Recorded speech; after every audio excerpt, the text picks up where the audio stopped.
बिस्मिल्लाहिर्रहमानिर्रहीम। खातिन हज़रात, मैं हूँ अख्तर अब्बास और आप सबको अस्सलाम वालेकुम।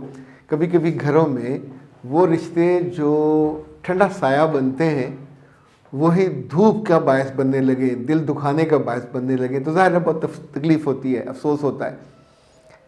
निजा कहती हैं कि मेरे शौहर बदतमीज़ हैं, किसी का लिहाज नहीं करते। दुख वाली बात यह कि अपने अब्बा से भी लड़ाई करते हैं और मुझे बहुत तकलीफ़ होती है। मैं इस बात से डरती हूँ कि अल्लाह उनसे नाराज़ होकर कहीं रस्सी दराज जो की हुई है वो खींच ना ले। मेरे बच्चे जो आपने जुमले इस्तेमाल किए हैं, एक मोहब्बत करने वाली वफ़ादार औरत को ही ज़ेब देते हैं, और आपने जिस क्या कहना चाहिए हमदर्दी और दिलदारी के साथ उनके बारे में सोचती हैं, इसी तरह सोचते रहिए, अपनी दुआओं में बढ़ा दीजिए। और मैं बताता हूँ इसका क्या तरीका हो सकता है। अच्छा, दूसरा, विरदा कहती हैं कि सर अगर देवर कंवारा हो और बदतमीज़ हो और अपने वालिदैन को गालियाँ दे तो अस्तगफिरुल्लाह, और भाभी का भी लिहाज ना करे तो क्या करना चाहिए।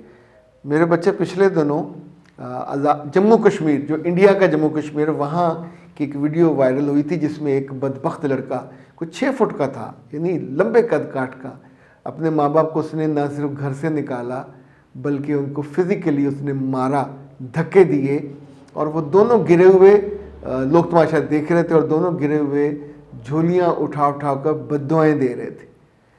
ये वक्त एक दिन में नहीं आता। ये जैसे कराची में साजिद हसन के बेटे का जो हुआ है मामला कि एक साल में वो 12 करोड़ रुपया कमाता था नशियात बेचने से, और 2 साल में कमाया उसने 24 करोड़। ये 24 करोड़ हैं, 24 रुपए नहीं है कि घर आए ना हो, बाप को पता ना हो, बड़ी बड़ी गाड़ियां आएँ और जिस तौर पे वो मूव करता हो।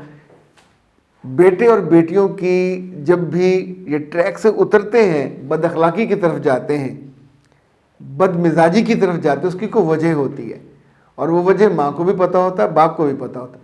उस वक्त आप ओवरलुक करते हो।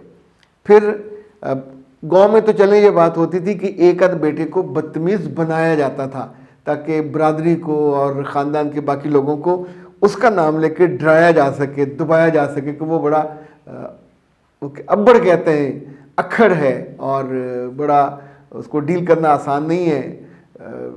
उसकी बहन को कुछ ना कहना, उसके घर वालों अब्बा को कुछ ना कहना, वो आएगा तो ये, यानी एक आप हवा क्रिएट करते थे। तो नतीजतन ये बदतमीज़ लड़का और बड़े होके जब उसकी बदतमीज़ी का उसको आता उबाल तो माँ के सामने भी करेगा।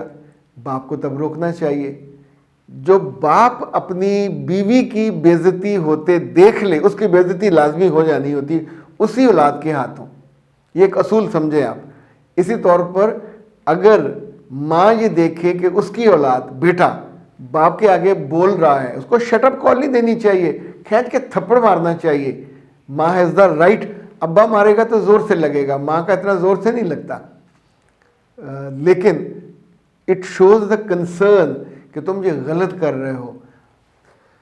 बूढ़ा बाप जवाबन मार नहीं सकता, पर उसके मुंह से एक दफ़ा कुछ निकल गया तो सारी उम्र दुनिया भी और आखिरत भी बर्बाद हो जाएगी।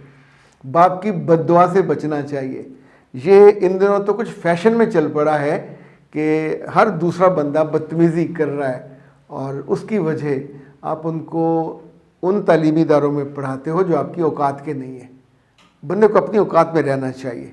अपने लेवल का वो तालीमी इदारे ढूंढें जहाँ एथिक्स की तालीम भी हो, वैल्यूज़ की तालीम भी हो, ईमान भी हो, अखलाक भी हो। ये बड़े बड़े तालीमी इदारों से पढ़ के उसने फिर आपके साथ ही रहना है, फिर क्यों रहेगा? फिर वो आपको छोड़ के जाएगा वापस, इवन जनाजों पे भी नहीं आता। ऐसी बदतमीज़ औलाद जब इसकी शादी हो जाएगी तो फिर ये बदतमीज़ी देखकर उसकी बीवी भी बदतमीज़ी करेगी। तो आप उस जनरेशन को बदतमीज़ कर देते हो। अच्छा, अब बेटा जो आपने अपने देवर के बारे में बताया, तो मैंने आमतौर पर 3 चीज़ों को कारगर पाया। कारगर उसे कहते हैं कि उसका असर होता है। नंबर 1, आप अपने देवर की बदतमीज़ी की शिकायत ना उससे कीजिए ना उसके माँ बाप से कीजिए। फ़र्ज़ करें आपके सामने हुई, फ़ौरन वो जगह छोड़ दीजिए, वहाँ से अपने कमरे में चले जाइए, और अकेले में जब आप उससे मिलें तो 2 बातें कहिएगा آپ اسے بھائی کہتے ہو، بیٹا کہتے ہو کہ بیٹا اللہ نے آپ کو شکل بھی اچھی دی اور عقل بھی دی، آپ کو زندگی میں آگے بڑھنا ہے، دور تک جانا، دعاؤں کے بنا سفر نہیں طے ہو سکتا، جیسے پیٹرول کے بنا گاڑی نہیں چلتی، تو دعاؤں کے بنا زندگی آگے نہیں چلتی۔ اور جس خوش بخت کو ماں کی اور باپ کی دعا مل جائے، ویسے تو لوگوں نے لکھا ہوتا ہے وہ ماں کی دعا جنت کی ہوا، اور پھر کسی نے مذاق سے کہا ہوتا ہے کہ ماں کی دعا رکشہ چلا، لیکن سچی بات یہ ہے کہ اگر آپ کا پوٹینشیل بھی ہو، آپ کی نیت ارادہ بھی ہو، آپ کی ہمت اور سٹرگل کوشش بھی ہو، تو یہ دعائیں آپ کے لیے موٹر وے کی شاہراہ بن جاتی ہیں۔ اللہ آپ کو کہتا ہے بھگٹٹ دوڑا کے کامیابی پر منزل پہ لے جاتا ہے۔ تو اگر بندے نے طے کیا ہوا کہ میں نے ناکامی ہونا، خوار ہونا ہے، رسوا ہونا ہے، تو دین پھر یہ بندہ کام کر لے۔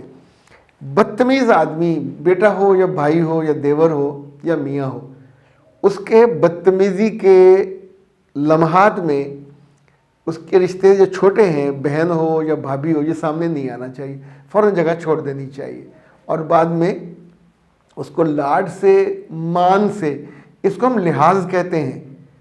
لحاظ آنکھ میں ہوتا ہے، لحاظ ایک اعتبار کا اور محبت کا رشتہ ہوتا ہے کہ بندہ یہ سوچتا ہے، وہ بدتمیز بھی سوچتا ہے کہ she is very sincere to me, اور وہ پھر آپ کی بات کو لاج رکھتا ہے، نیچے نہیں گرنے دیتا۔ جن رشتوں میں بہت ڈانٹ ڈپٹ ہوتی ہے وہاں بدتمیزی ضرور ہو جاتی ہے، جن رشتوں میں آپ کو سپیس نہیں دی جاتی وہاں مسئلہ ہو جاتا ہے۔ اچھا، اگر یہ بدتمیزی وہ کھانے پینے کے معاملات میں کرتا ہے، کپڑوں کے معاملات میں کرتا ہے، تو اسے کہیے گا کہ آپ اماں کو نہ کہا کریں، میں آپ کی بہن ہوں، بہن بجاؤں، کوئی مسئلہ نہیں ہے، جو کھانا ہو مجھے بتائیے، میں آپ کو وہ بنا دوں گی، جو پہننا ہو مجھے بتائیے، میں کر دوں گی۔ کیونکہ جب جوائنٹ فیملی میں آپ رہ رہے ہو تو پھر تھنک لائک اے سسٹر، چونکہ آپ کو برا لگ رہا ہے، اگر آپ غیر ہوتی، اگر آپ ان کی خیر خواہ نہ ہوتی، اگر آپ دل کی اچھی اور پیاری نہ ہوتی، یقین مانیں آپ کو فرق ہی نہیں پڑنا تھا، آپ کہتے ہیں لڑ لڑ کے مر جائیں۔ تو دو ککڑ لڑتے ہیں نا آپس میں، تو اللہ معاف کرے، پھر چونچیں بھی زخمی ہوتی ہیں، آنکھیں بھی جاتی ہیں، اور ان میں سے ایک آدھ تو پھر اچھا وہ طاقت کی گیم ہے۔ تو جب ماں باپ جو بوڑھے ہیں ان کے پاس طاقت فزیکل نہیں ہوتی، پر جو ان کے پاس بددعائیں ہوتی ہیں، ان کی طاقت کا آپ تصور نہیں کر سکتے۔